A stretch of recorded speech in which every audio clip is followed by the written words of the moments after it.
Hello, thank you for joining another NCHC podcast.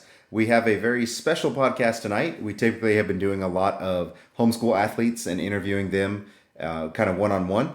And tonight we're mixing it up a little bit. We're going to bring you a special recruiting podcast before we hit nationals here in a few days. My name is Paul Gilmore, and I have the privilege of being joined by the NCHBC Recruiting Director, CJ Pomeroy. And CJ, how are you doing this evening? I am good. I am excited for nationals. A lot has been happening on the recruiting front, and so it's really exciting to go into nationals with the kind of momentum that we have right now, and excited to see how this is going to play out for a lot of our athletes next week. That's one thing I was going to mention. I've been a part of the NCHBC on the broadcasting side for, I think, going on a decade now. And I feel like this year, more than any other, I've seen a lot of momentum building on social media, particularly when it comes to the recruiting side. And obviously, a lot of that is the efforts that you've put in, as this is basically your second full-time job. And the amount of work that I've seen you putting in on a daily basis is pretty inspiring. But we wanted to have this conversation primarily, obviously, to help homeschool athletes. The podcast and everything that we've been doing on the social media side of things, all of it has been to promote homeschool athletics in a positive light and, just show the world the best of what homeschool has to offer and how God has blessed our athletes and our families with an amazing opportunity to play at just enormous tournaments that have a lot of weight. And just to see, again, that base build has been really exciting. So in this conversation, we are certainly going to be keeping it real. CJ's been in the thick of this for a while now and has helped a lot of student athletes get to the next level. So we're just going to open up the conversation and just be blunt, because it doesn't help anybody in this conversation to have a lot of fluff or to have false hope, which you'll find a lot in a lot of places. So we wanted to talk about the truth about basketball recruiting. And CJ, the very simple question we have to ask is, can a homeschool kid play at the next level? Yeah, no, and that's a question that I'm sure a lot of homeschool coaches get when they have prospective students that come to their program and they're talented athletes. A lot of times, I know I founded CHSM in 2012, and I've handed over the reins of that program in the last couple of years. But that was something that we got questioned a lot of when we were looking at new students is the competition that we play and, the ability for the athletes to get recruited. And so the answer to the question is yes. And this year, the NCHBC has started the alumni forum. And if you go to the NCHC Live website under homeschool basketball, you can look at the alumni. There's an alumni button there. If you know of someone who's played college basketball, we encourage you to fill out the form. But we also encourage everyone to go out there just to see the amount of homeschool athletes that have played collegiately. And I tell you what, we released that form about 10 days ago, maybe a little bit longer than that. I think it was right before regionals we released that form. We're now up to like nearly 200 kids, and I know that we're missing a lot of athletes. So that's just what we've seen with the form. I grew up with HCYA. Paul, you and I are both HCYA alumni. We're both here in the Houston area. I had the privilege of playing with Thomas Sanders. Thomas was a D1 athlete.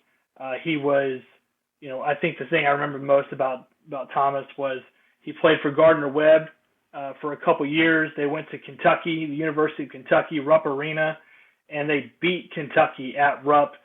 Thomas, if I remember correctly, he had a double-double. Dick Vitale calling his name.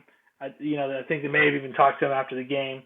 It was the first time that Kentucky had been beaten by an unranked opponent in a very, very long time at Rupp Arena. And so I got that privilege of playing with Thomas, but I also got the privilege of playing against guys like Blake Griffin, Taylor Griffin, Zach Wells. Zach was a teammate of Thomas for a year at UTPA. Aaron Foster went to the University of Oklahoma. Jeremy Lay, he was with the Storm as well. Stephen Viers He was with the Weatherford Express. He was a 7-footer out of Weatherford that we played against. He was homeschooled also. He went D1.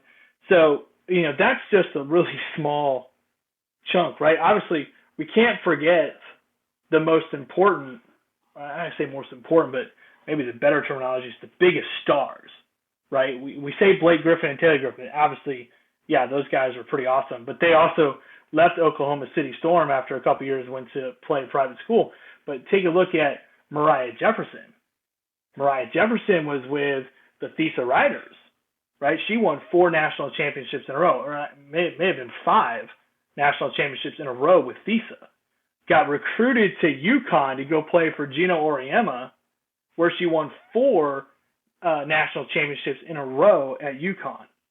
I mean, Mariah Jefferson's the greatest girls basketball player to have ever played at the NCHBC, right? Drafted number 2 in the WNBA.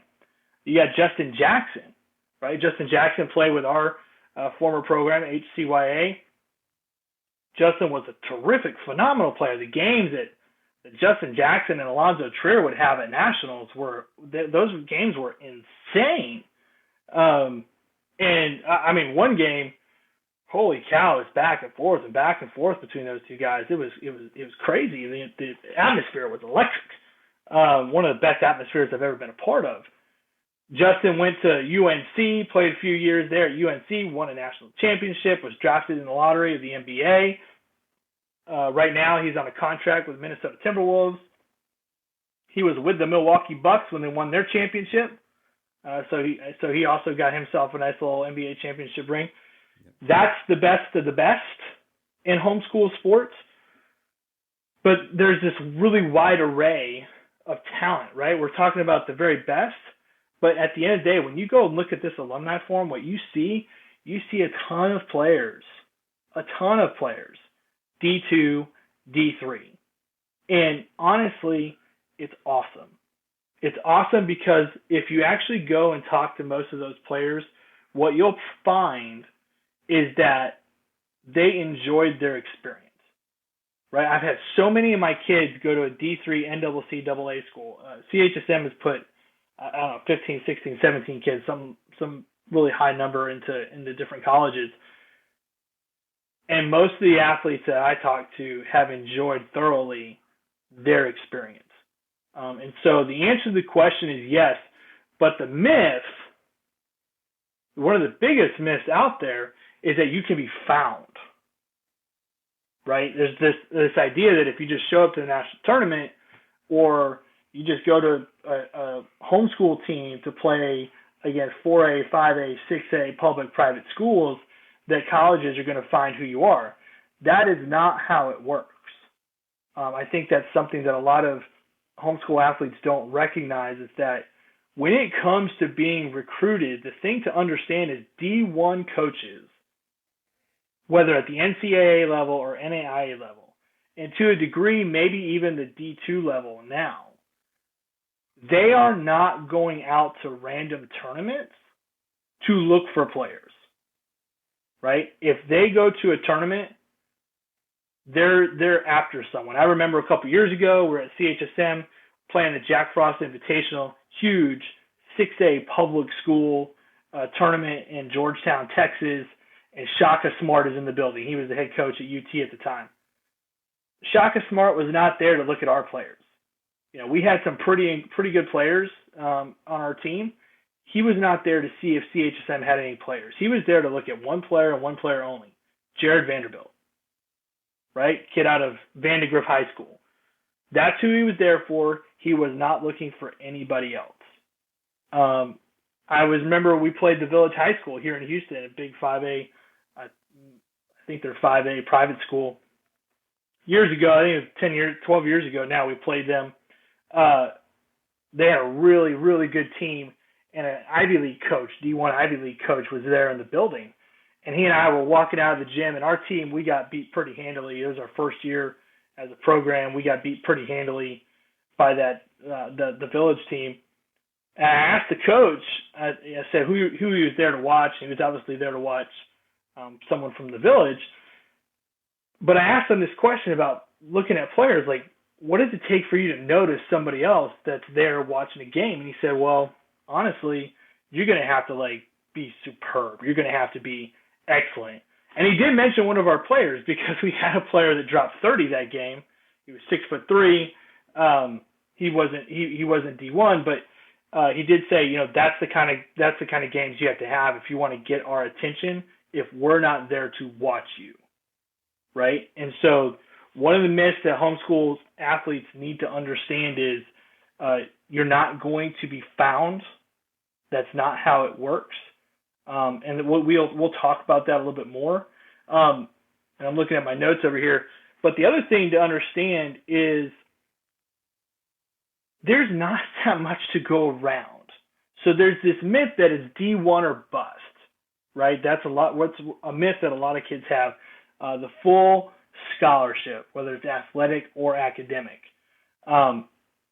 Really, that only 1% of student athletes get that full ride, right? So not only do you have to be the superb talent, but the numbers have to fall in your favor, okay? And at the end of the day, you're looking at roughly 500,000 kids throughout the country that are going to graduate this year, and they're going to compete for about 4,000 scholarships, right? So you got to do the math there. If you're not X height, Y ability to shoot from the outside, Z ability to jump through the building, right? Or maybe you got the size, right? You're built like a tight end, something like that. The chances are slim that you're going to get looked at on a full ride, right? That's the myth that we're talking about. We're not talking about can you play. We're saying the full ride myth that's available to a lot of kids. It's not available to a lot of homeschoolers. It's not available to a lot of private schoolers. It's not available to a lot of public schoolers. It's 1% may qualify for that, right? The other thing with the math that you got to understand is the way scholarships work. A coach has X amount of scholarships that he has for his team, and honestly, he really has X amount of scholarship money. And this is something I've actually learned recently is there's X amount of scholarship money available for the team. So you might be looking at a kid and saying, okay, well, I really want this kid to play. I can't offer him as much scholarship money, so I need, spread out a little bit over here, spread out a little bit over there, right? He's got to balance the money to make it work with what's in his budget. And then he has to balance the roster size over the course of a couple of years, right? So that leads to this other myth, or I should say this other thing that has to be understood by athletes is the introduction of the transfer portal and NIL. And so with the transfer portal, what you're seeing is you got these coaches who are managing their rosters now, and especially if they're, say, D2, JUCO, what are those guys looking for? Well, they're looking for the D1 transfers. Guys who don't like where they're at, the situation that they're in at the D1 level. They need to get out. They got to find something different. But there isn't another D1 spot for them, so they still want to play ball. So where are they going to go? Right? They're going to go probably to a D2 or JUCO. Go there for a year, reestablish their game, reestablish them as the guy that needs to be back in the D1 level, and then they're going to transfer. And right now, you can transfer without penalty. So there's a lot of coaches out there in the college world that are not even recruiting high school seniors. They don't have to. They can wait. They can go to the portal. They can find themselves a freshman that's been developed for a year and been under college coaching. They can recruit that kid, right? And so that makes life a little more difficult on the unsigned senior. Doesn't mean it's impossible. And it's not impossible, and we'll talk about it. But these are the truths that you've got to understand as we go down the recruiting realm. 1, you're not just going to be found. 2, there's not as much scholarship money out there as you think there is when it comes to athletics. 3, there's roster sizes that coaches have to manage. And 4, you have the transfer portal and you have NIL that all is competing against you also.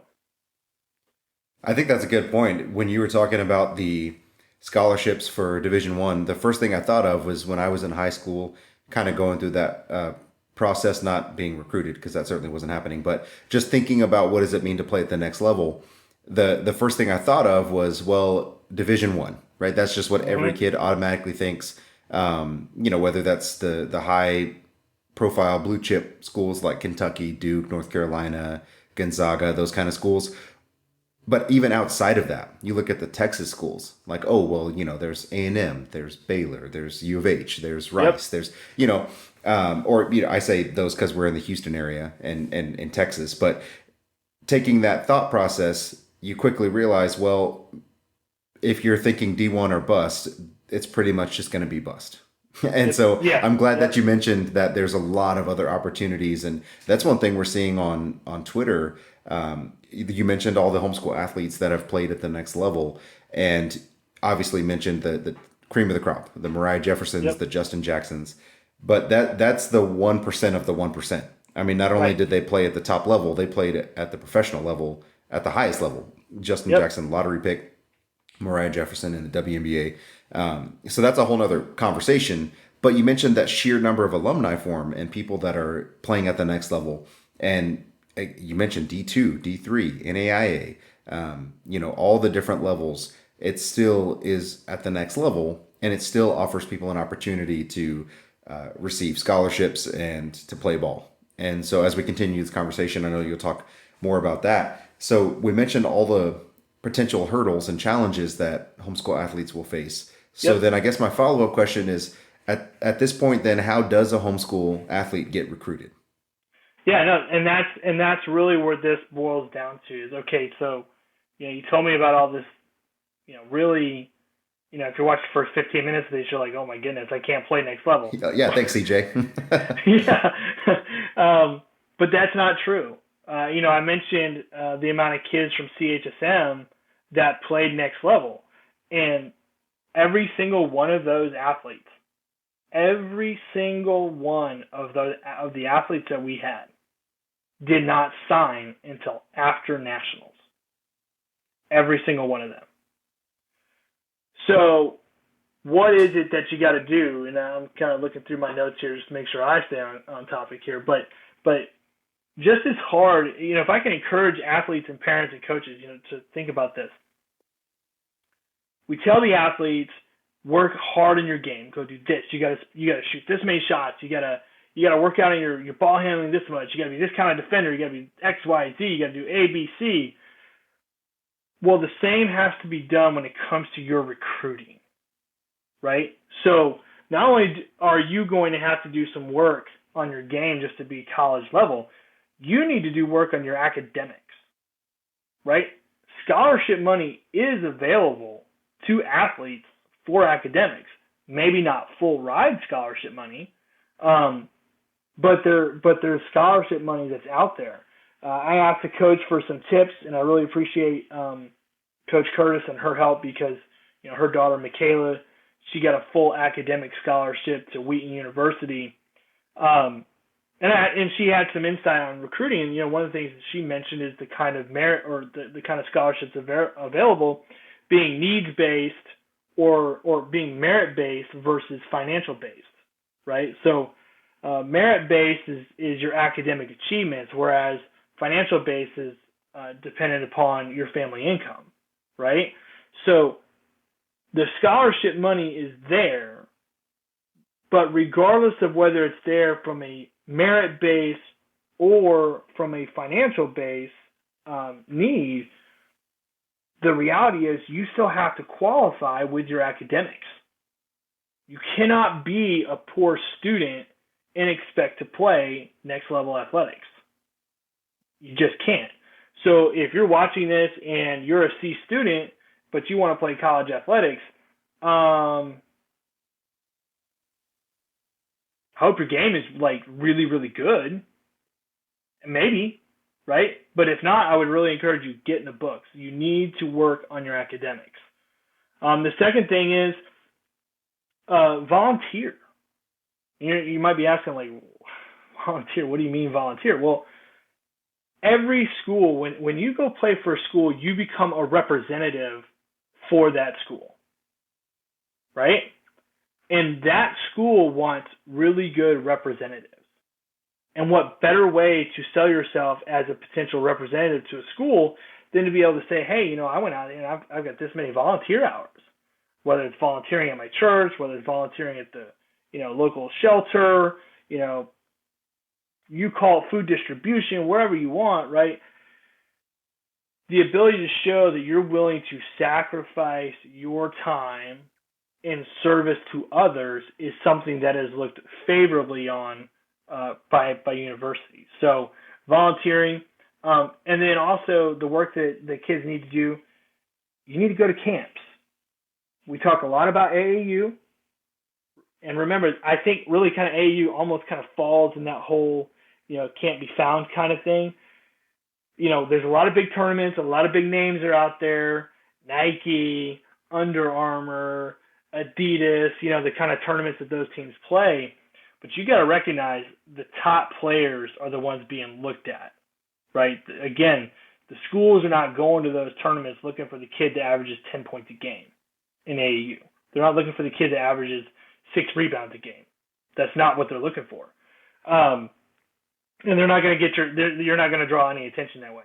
Where you're going to draw attention is going to a college camp, right? You look up a university that has, you know, maybe it's close to you, maybe it's not, but you look up a university, you see when their summer camps are, you sign up, you go to the summer camp, it's run by their coaches, and there, if you impress the coaches in your camp, now they begin to think, oh, maybe this kid could be good for our program, right? So attending college camps is part of the work that an athlete needs to do. That's part of the groundwork that they have to do beyond just working on their game to play at the next level. And we had talked about, you know, the amount of work that goes into this process. You know, you mentioned you're told to work on your craft and you have that internal drive to be great at basketball, but you also have to have that drive to be great academically as well. And one thing that kind of surprised me too, a way that I hadn't heard it before, is when I was at the regional tournament, I had a chance to talk to Coach Leo Clark of the Texas Lions. And he brought up a good point, and he said that a lot of the young men that he works with, young men and women that he works with, they will have a conversation with him about wanting to play at the next level, and he'll ask them basic questions like, okay, well, what schools are you thinking about? And they don't even have an answer for that. And then beyond that, he'll let them know, okay, the schools that you selected, what system do they run? And they're like, system? Like, what do you mean? And he's like, if you haven't done your homework, if you don't know anything about that program, anything about that coach, it only makes it that much more difficult in that process. Where you can kind of differentiate yourself is being able to have those conversations and be knowledgeable about what that program is looking to do and any potential roles that you'd be able to fill. Right? If you're a screen and roll kind of person, a tough rebounder, if you're excellent on the box outs, right? Those are skills that you can market beyond just, oh, I want to play for your team. Yep. And you're bringing up a great point, and that is, and I just put out this on Twitter last night, I think it was, you as a player and as a parent helping your player, you need to develop a list of questions to ask yourself first. You have to know, what do you want? What degree do you want? Right? What location do you want? A lot of transfers occur after the freshman year because a kid went to a school or university, ended up being further away from mom and dad than what they wanted, or further away from the people that they wanted to be close to, and decided after a year of doing that they didn't like it, so they moved back to a school closer to wherever it is they want to be. You have to take that into consideration. What degree do I want? What location do I want to live in? What's the climate? Right? If you're from the South, maybe you don't want to go live in Minnesota where it's going to snow during the basketball season. Or maybe you're in Minnesota, maybe you don't want to stay in Minnesota because you want to be able to go to the beach during the winter time, and so you're willing to go to Florida. You got to think about the climate, right? These are questions that you have to ask yourself. What are the living arrangements? What are the college facilities like? What is the facility that I'm going to practice in like? What is the school's plan for my development as a player? Here's a good one. What is the school's ability to help me with my academics while I'm committed to playing athletics? Right? And I'm going to go back to the cream of the crop, right? But this is just, it's kind of an extreme example, but at the same point, just to demonstrate what I'm talking about. I remember when Mariah Jefferson was playing at UConn, and they're in the same division at the time as the University of Houston. And I know Mariah's dad a couple times a year will text each other. Great guy, love the guy a lot. Really appreciate him. He invited me to come watch the game with him when they were here in Houston. And so I went down. It was at Hofheinz Pavilion. We sat right behind the bench, about 20 rows up or whatever, and I get to watch, the UConn Huskies destroy UH, right? And I got to hang out with him a little bit afterwards. We're waiting for the team to get out of the locker room, et cetera. And, one of the things he was talking about was how they have academic counselors that travel with them because the kids still have to do school, right? So you've got to ask questions to yourself, like, smaller school may not have academic counselors, but what's the flexibility to be able to get your assignments done and get them turned in? Those are the kind of questions you need to think about so that when you do talk to a coach, you can ask these questions and you have a better idea of what you want. And as you're starting to go back and forth on all of these things, you can start making a more clear decision as to, really what do you want to do. And for the athletes that are listening, and maybe there's a lot of information that is new, or maybe you've heard it before, but you're kind of going through that process now. I could see there being an instance of wondering how you go about this process. Like you mentioned, it could be kind of daunting. So are there any resources available for student athletes that are looking to find some answers about playing at the next level? Yeah, and this is, again, part of the recruiting tips I'm trying to put out there on Twitter/X. I guess I should say X/Twitter. If you're watching this, definitely want you to go follow NCHBC Recruiting. But I learned this from one of the former NCHBC coaches. He now is a college coach at Houghton University. Great guy, Jeremy Bilek. But PrincetonReview.com, I believe I'm saying that right, and a collegeboard.org, I think is what I have out there. I have to go back and double check that. But Princeton Review, College Board, either one of those, what you can do is you can go out there and you can complete some of the filters that they have, and it'll show you a list of schools that meet the criteria of what you're looking for. That's one way to go about it. The other way to go about it, this was something sent by Coach Curtis, and I concur. It's something I've done personally as well. Go look up the divisions, right? Go look up NCAA Division I schools. Go look up NCAA Division II schools. Go look up NCAA Division III schools. Go look up NJCAA, right? The National JUCO level. Go look up NAIA, right? NAIA has two levels, D1 and D2. Go look up NCCAA, right? NCCAA has a couple of divisions, right? Go look up the different conferences or divisions that are out there and start looking at the schools and kind of where they are. So the first one, again, I'd use the Princeton Review and College Board, those two websites. Go follow us on Twitter, and we'll make sure that you have those. I'm sorry I don't have that available for me right off the top of my head, but and then go look up the divisions, right? Because that's where you're going to start finding. Because once you defined what degree do I want, and once you kind of define the location you're okay with being in, it's easy to cross schools off the list, right? I don't want to be in the state of wherever. Okay, don't look at any schools in that state, right? That's a real easy one to go do. When you know your degree, it's easy to do that because not every school offers the degree that you're looking for. So that's easy. When you have those two things identified, it's easy to eliminate schools, and then you can start working through the math and the numbers on tuition aid, and et cetera, et cetera. And similarly, I know that whenever I was going to the one of the greatest schools in Texas, Texas State University down there in San Marcos, shout out to the Bobcats down there. I know that when I was going through that process, there was a lot of paperwork that I didn't expect. Like I had never done that before, and there was all kinds of things that I had to do as far as if I wanted student aid or the forms for my apartment or all those things that come with just being a student and living life. So when it comes to those particular forms, is there any advice or any tips that you would give about the forms themselves? Yeah, and let me just real quick, I did bring it up here on my other screen, but princetonreview.com and then collegeboard.org. Those are the two websites. I have heard this before. Then I reached out to some college friends, some college coach friends here recently. FAFSA, right? If you're in need of FAFSA, you can go look to see if you qualify for that or how much you qualify for that before you start talking to schools.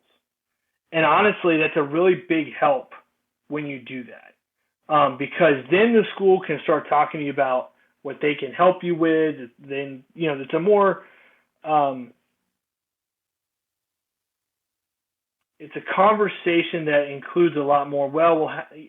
A lot less of we'll have to see this, we'll have to see that, right? If you go fill out the FAFSA and see what you qualify for, maybe you qualify for a Pell Grant.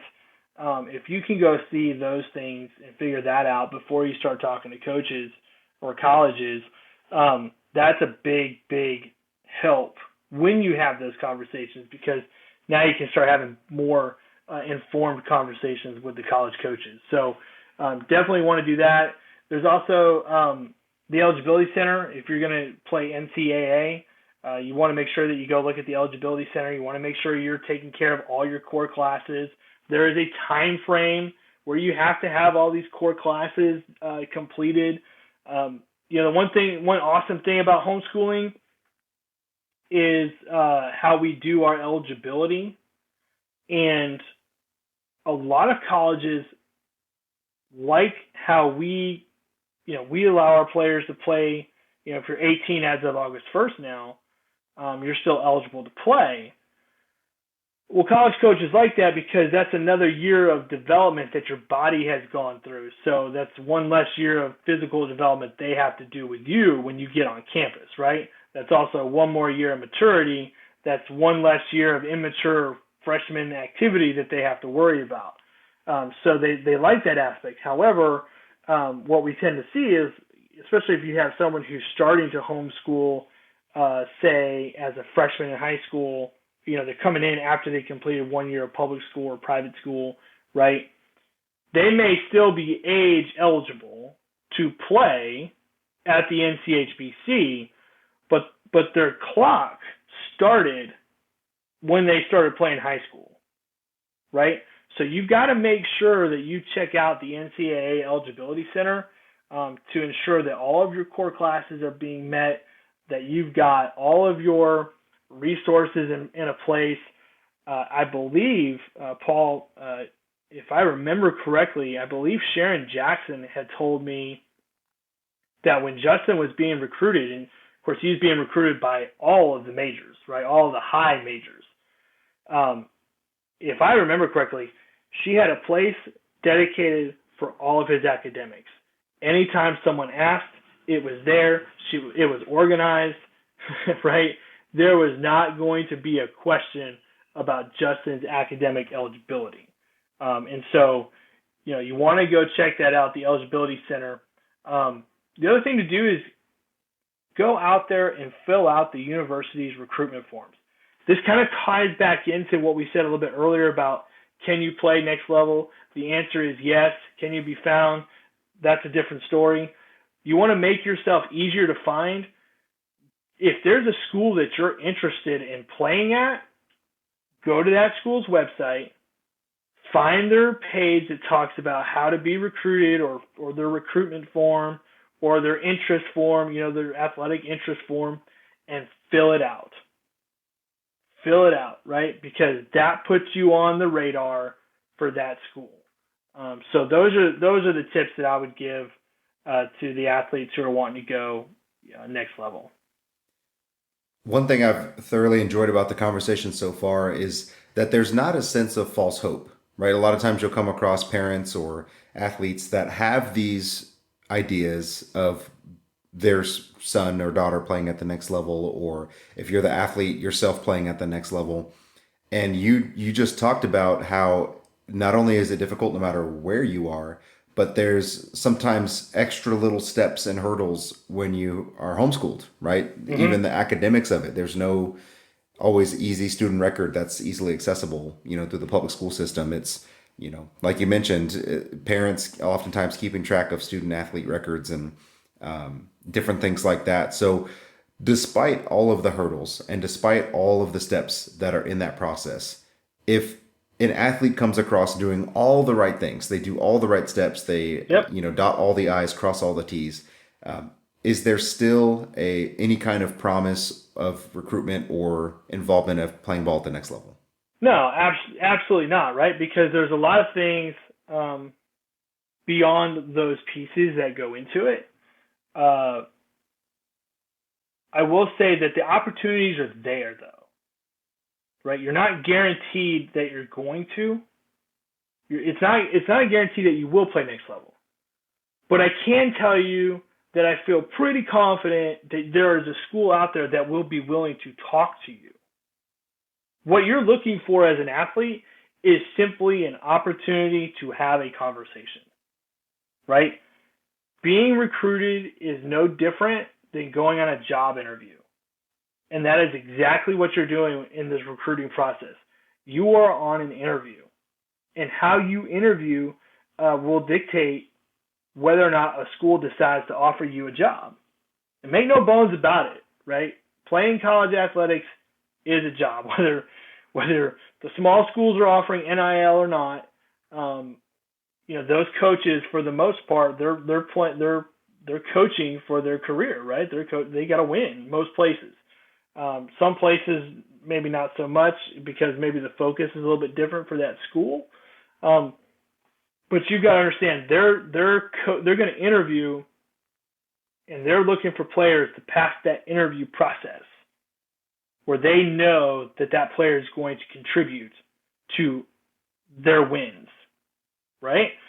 So the best thing to do is you need to protect your recruitment. That's kind of what I would say, right? Because there's a lot of reasons why a coach would knock you off the list. One of the things I'll say, I didn't actually put it in our notes, but I did put it on another tip thing, is communication. And homeschoolers, I've been homeschooled. I was homeschooled my whole life. I homeschooled my kids. I was helping my kids do math and writing, my 5-year-old, my 8-year-old, before we jumped on this call. We homeschool most of the times because we have this independent mindset, which is great, right? We want this independent mindset. Sometimes what I've noticed, though, with homeschool recruiting is a coach is really interested in a player, but a player or a parent doesn't even want to give that coach the time of day in a conversation. That is an incredibly fast way to get yourself off of a coach's list. Not just the school that's trying to talk to you, right? But, that coach has friends in the business, right? When we go to nationals here in a week, coaches they'll find each other. If there's a college coach there, they know who the other college coaches are just by scanning the room, and they know exactly what a coach looks like. They don't have to see the logo. They know exactly what they look like. They're going to go up. They're going to have a conversation. They're going to say something like, how's it going? What are you seeing? Right? Because they all know that not everyone at the tournament is for their school. And these coaches are not really out there to sabotage each other. Maybe we see that in the high Power 5 level when you talk about the SEC, the Big Ten. I wouldn't be surprised next week if we see Big Ten schools on the women's side show up to watch Lily Williams, Lily's already committed to Michigan State. That is not going to stop the Big Ten schools from showing up and continuing to build a relationship and trying to see if she'll change her commitment to their school, right? But that happens on a very minor level, right? I mean, I guess major level if you look at the big Power Five. But when you're looking at the smaller schools, these coaches are not out there to sabotage each other, right? They're all trying to put bread on the table. So here's the conversation. What do you see? Oh, I like this athlete. I like that athlete. Oh, man, but, this athlete over there, he wouldn't even talk to me. He wouldn't talk to you? No, man, I tried having a conversation. He just walked off. Well, guess what? That other coach ain't going to talk to that player now either because they don't have time. They're recruiting so many kids. So you got to protect your recruitment. And one of the ways you got to protect your recruitment is have the conversation with the college coach, even if you're not interested in that school. Because having that conversation allows you to build your interview skill. Remember what we talked about. When a coach is looking for a player, they're looking to interview players. In the work world, Paul, you and I know this, interviewing is a skill. And that interview will make or break whether or not you get an offer in real life. It's the same with a college. So the more coaches that you talk to, even if you're not interested in the school, you're developing the skill of communication. You're able to hear the questions that they ask. You're able to develop responses so that when you talk to a different coach, your responses are sharper. They're crisp. They're more informed, right? It's a better conversation. Now you are more impressive to that coach, and maybe that's the school you want to go to. But you needed to do the hard work of talking to the schools you may not have wanted to play at just because you need to build the skill of communication. I think too, I was able to have a conversation with Tracy and Jason Herda before the season started. Tracy's the head coach of the San Marcos Panthers on the girls' side. And obviously their daughter, Maddie, committed to East Texas Baptist. Yep. But they were telling me that during that process, it was important to understand also, similar to what you were saying, that just because you talk to a coach doesn't mean you're automatically committing to play for them. Right. And so, like you mentioned, you can't be afraid to have these conversations, and especially just be honest with them, right? That's Yep. all these coaches are looking for. Is they're not asking for you the second they talk to you for you to have puppy eyes and pretend that you're 100% committing to their school. They're simply doing their job in the same way that they want you to be honest with them and about your place and what you're looking for. And like you mentioned, not every single school is going to be a good fit. And Yep. you might come across this where you have a conversation with the college coach and immediately your brain starts thinking, oh man, like this is finally happening. Like this coach came and talked to me. They must want me 100%. I'm going to start, putting all my time and attention towards that school. Yep. When really, like you mentioned, it's just part of the process. So I think you're right. I think you have to make sure you have those conversations, as many as you can, and develop and sharpen and hone that skill of building those conversations, seeing what kind of questions, what kind of topics, what kind of conversations are they wanting to have with a student athlete, getting those reps so that the next time another coach comes along or you're able to fill out a recruitment form and have a school reach out to you, you're more prepared than not. And, just as much as a coach may say, hey, look, this kid, he shrugged me off and won't even talk to me, and he gives you a negative review, just as quickly they can say the opposite. Hey, I had this conversation with this kid over here, and, he's not a fit for us because we don't offer his degree choice. We're not in the location he wants to be at. We may not meet his needs financially or on the scholarship level, et cetera, et cetera. They're okay with saying that. And that's not a negative on the player, right? That's not going to hurt the athlete. What's going to hurt him is, I'm too good for you. The reality is there are only so many homeschool athletes every year that are Division I. And right now at NCHB Nationals 2024, and the fact of the matter is there's one, Lily Williams. Boys and girls, there's one player, Lily Williams, right? That's the only D1 talent out there for the moment. Doesn't mean it won't be there forever, but for the moment. So if you're an NCHBC athlete, you don't want to be recruited, especially at nationals, man, have that conversation with that D3 coach that's there. They're the ones who are there. They're the ones who are interested, right? And to your point, just because you have the conversation actually doesn't mean that the coach is going to offer you either. And so it's another thing to protect your recruitment as an athlete. Don't assume that just because you had a good conversation with a college coach that an offer is forthcoming. Because that coach, just like you're interviewing that coach, he's interviewing you. He's making a determination about whether or not he actually wants to offer you. And so, which kind of goes into the next thing about protecting your recruitment, which is protect it academically. Don't have poor grades. I mean, really, like if you're struggling, get out there and fix it. I think I saw somewhere, actually it was Coach Curtis. She sent this to me as part of her tips. Go take a practice SAT, ACT test in the 9th and 10th grade. Get an idea of where you're at so you can start actually figuring out where you need to get better academically, because you're going to have to take that test more than likely, right? NAIA may not require it to be in the NAIA, but they do require it to play, right? The ACT. So go take that 9th, 10th grade, take that practice test, figure out where you're at so you know how to study, because your academics absolutely play a critical component in the kind of scholarship money you can potentially qualify for and the kind of school you can go to. The kids that have plus 30 on the ACT, plus 30 is really kind of the number. Plus 30, I tell you what, those kids qualify for big chunks of money, huge chunks of money at very prestigious D3 schools, right? Because they're so good on the academic side. So protect your academics. The other thing that you've got to protect, you need to protect, I've got my notes here. I'm just figuring out how I want to go through it, but your player development, right?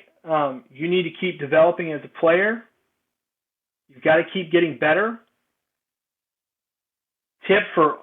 If you're going into nationals and you're watching this video, here's the thing. Protect your development.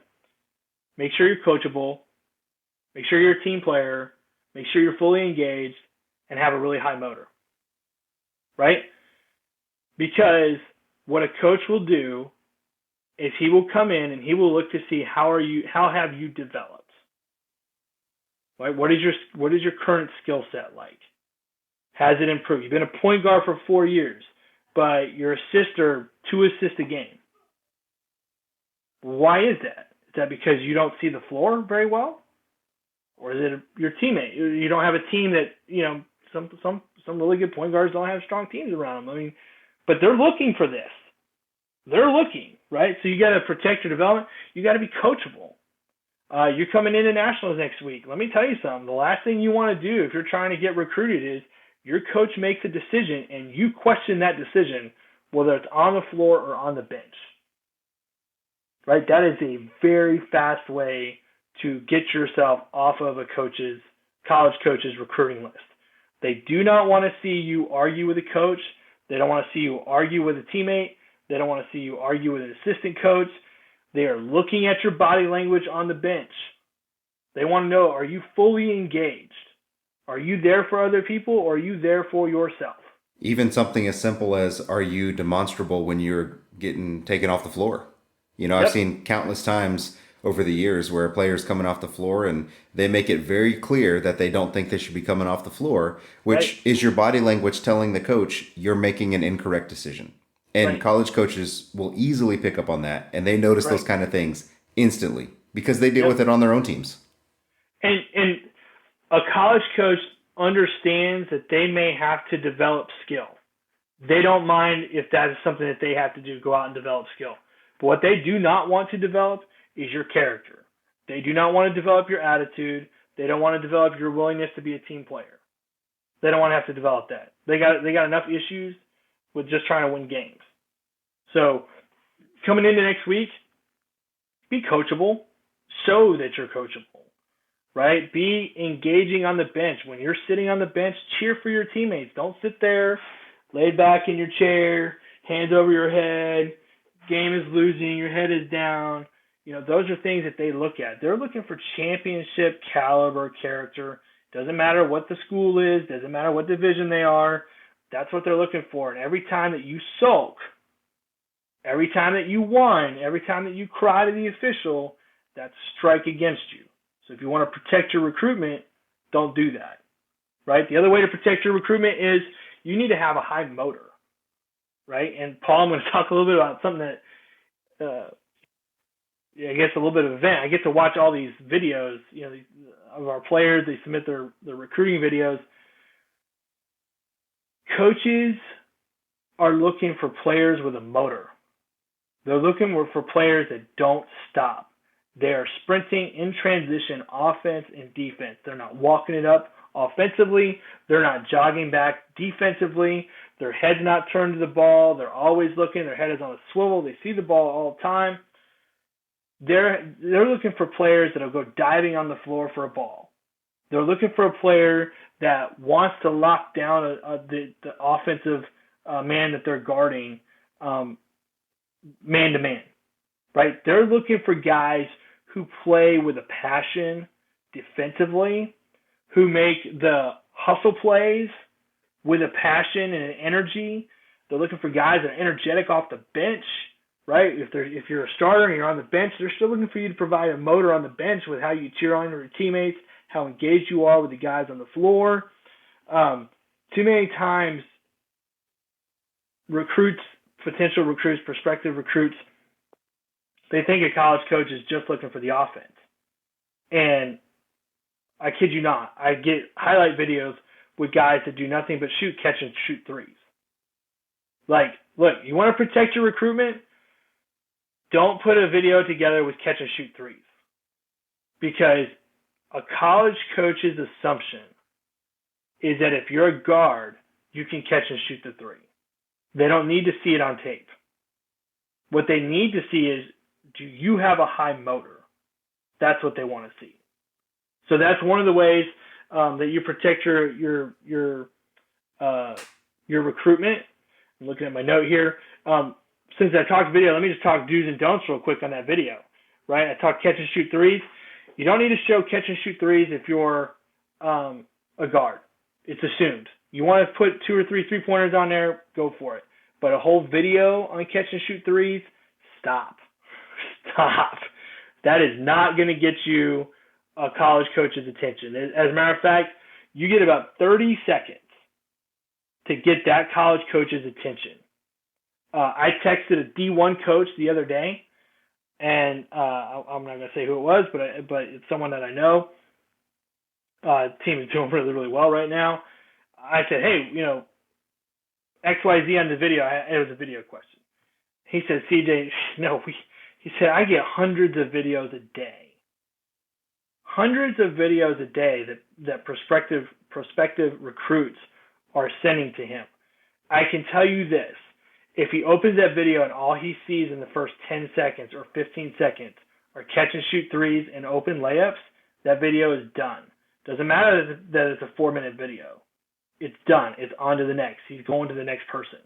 So you want to get attention, here's what you do.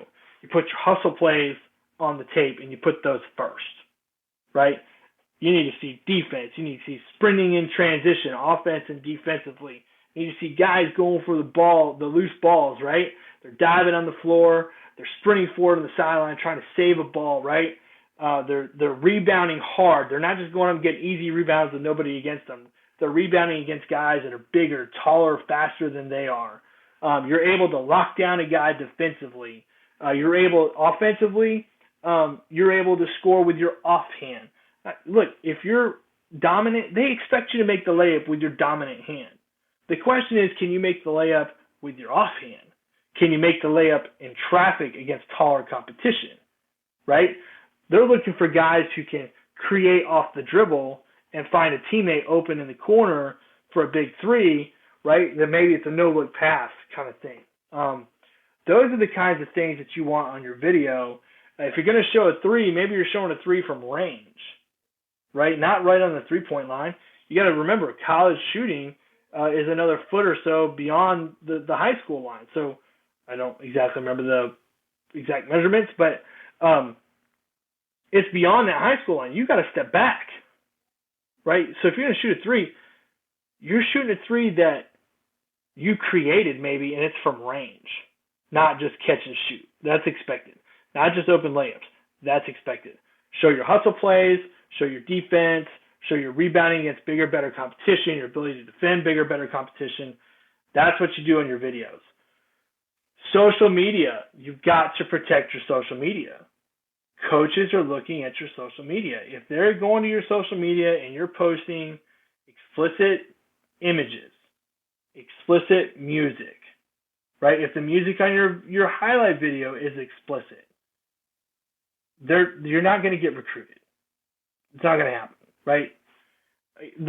Coaches are going through so many players, they're looking for ways to knock a player off of a list, right? And so if you're going to go out, if your social media is filled with a bunch of cursing, if it's filled with complaining about a coach, your current coach, right? If it's your parents on social media complaining about your current coach, complaining about your lack of play time, complaining about your organization, coaches don't want to deal with that. I can tell you right now, there's a coach that's interested in a player, and I'm not sure if that player is going to get looked at or not. It's because of social media, right? And it's not even related to the player. It's people related to the player, And so it's like, that coach has to make a decision. Do I actually want to have that conversation or not? You need to go out there. You need to make sure your social media is clean. Listen, maybe you're okay with cursing. I'm not here to tell you what to do. I can tell you where my faith stands, but I'm not here to tell you how to live your life. But I'm just telling you, like, putting stuff out there that's explicit, filled with language, et cetera, et cetera, et cetera. That coach is taking that information and saying, this is what I can expect in my school, and I don't want to deal with that. It's a good point too. Yeah, I especially whenever you see, a lot of the types of schools that are recruiting or looking for players from the NCHBC, they're recruiting from a Christian homeschool perspective. Not all, but some of them are. Yeah, right. And they're running faith-based organizations, and they're looking, like you mentioned, for those high-quality characters. And just a quick aside, I had an opportunity several years back where I was hiring young high school and college age people. And part of my process, you mentioned like it's a job interview, part of my process was to also go through their social media because they were a representative of the organization that I worked for the time that we hired them. And one of my practices is I would go on their social media, and if I saw something that wasn't a good representation of what we were looking for, I would print it and I would bring it to their interview and I would slide it across the table to them and I'd say, can you please explain this for me? Yep. Just as a process of them to get eyes on what people are seeing from their social media. And I think sometimes we underrate what's going on our own social media because it's from our own head, right? It's what our own thoughts and what we're already thinking. And so I think it can be helpful to get maybe some other eyes on and just take a look and see, okay, is this truly representative of who I am as a person? Or am I taking this a little bit too casually, right? Yep. You get to a point where if you're looking to play at the next level, you can't be having those same casual, inappropriate conversations you had when you were 14 and you first started your social media. So I think there's a maturation process there as well. On top of, you want to make sure, like you said, to protect that recruitment, protect yourself, even from those outside influences, like your own family member sometimes, it appears. Yeah, I mean, and I don't want this to be a negative thing because that's not the intent, is to be a negative thing. What I'm trying to say is it's about protecting your ability to be recruited because the opportunities can be there for you. You just got to understand where these pitfalls are and where the potholes are, because if you don't, those are the things that can get you off of a list, and we don't want you off of a list. We want you being able to go and realize your dream of playing at the next level. Which brings us to the next part of our podcast, as we're kind of coming towards the end now. But you obviously, like you mentioned, have been involved in this for years, and more recently, very actively involved on social media and talking to parents, talking to coaches. So what is the NCHBC's role? More specifically, what would you say your role is in this recruitment process for homeschool athletes? It's so much fun being able to do this because I get to see the amazing athletes that we have in the NCHBC. I look at my role as education and exposure, right? I do so much conversation with college coaches at various levels. And so that allows me to learn. And obviously I've got experience from several players playing at the next level, and that's allowed me to learn. And I've played with players, all these things that I have accumulated over my basketball career. And I'm able to bring it back to these athletes at the NCHBC because what I have found out really is a lot of our athletes don't realize how many opportunities there really are. The opportunities to play next level for NCHBC athletes are abundant. It's not a matter of whether the opportunity is there. It's a matter of whether or not that opportunity fits what you want and what your family requires. Therein lies the big difference. But my job is to help educate and bring this knowledge to you so that you can see, holy cow, it's not just D1 or bust. It's look at all these schools that are available on a D3 level. ETBU is a great school. I mean, that's an awesome place to go. It's a great location. It's a great. I mean, the gym is awesome. I mean, we had a player that played there several years ago. He loved every minute of what he was doing there. Someone we both had a chance to coach also. Yeah. So those are the kinds of things that exist. I got two players right now that, the last year that I coached, they're graduating this year from a university in the Kansas City region. And, it's a small school. It's not huge or anything like that. There are two players that I never thought would go to a school like that. And now they're going to graduate. They're going to graduate from this school. And they have played basketball every year that they've been there. The coach loves them. The parents, or the players' parents, they love the coach. These are the kind of opportunities that exist, and homeschool athletes and parents, they just need to know about it, right? So education is on one hand, exposure is on the other. And that's why this year we introduced the Scholar Athlete of the Month. We want to highlight the academic achievements of all of our athletes.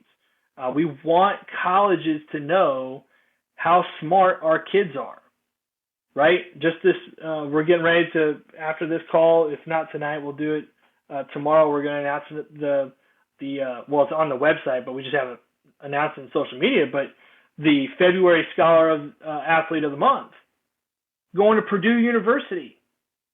I mean, the dude is incredibly accomplished. 32 on his, or 20, 29, 27, 28 on his ACT score. All these accomplishments that he had in his academic career. You got Michaela Curtis going to Wheaton University, 32 on the ACT score, 1,500 on the SAT. She's getting recognized by Duke University and by Northwestern University. Those are big-time academic schools. The Scholar Athlete of the Month is something that every single, I really wish this would happen, even though it would overwhelm us. But really, if you're an athlete that wants to play next level, you should be filling out that form every single month, right? Because you want people to know about how good you are academically. The other part of the exposure is the All-American Watch List. This is a great example or a great opportunity for us to recognize the best of the best in homeschool sports. So we take this list and we get all these nominations, and these nominations do two things for us. The first thing is it allows me and our staff to see all of the talented athletes that we have, so that when college coaches come to us and say, hey, I'm looking for XYZ, I've got something to show them, right? But then we get to put it out there on social media with the All-American Watch List, and we get to brag about these top 25 players, which only goes to show the colleges how good our talent is across the board, right? So education, exposure, those are the two things that I really see is our place at the NCHBC and what I'm trying to do with recruiting.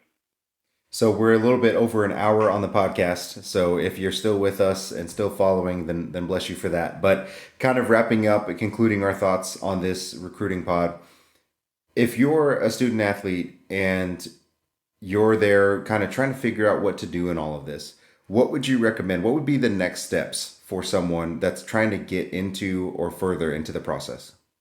Well, if you're looking for the NCHBC to help you, real quickly, here's what you do.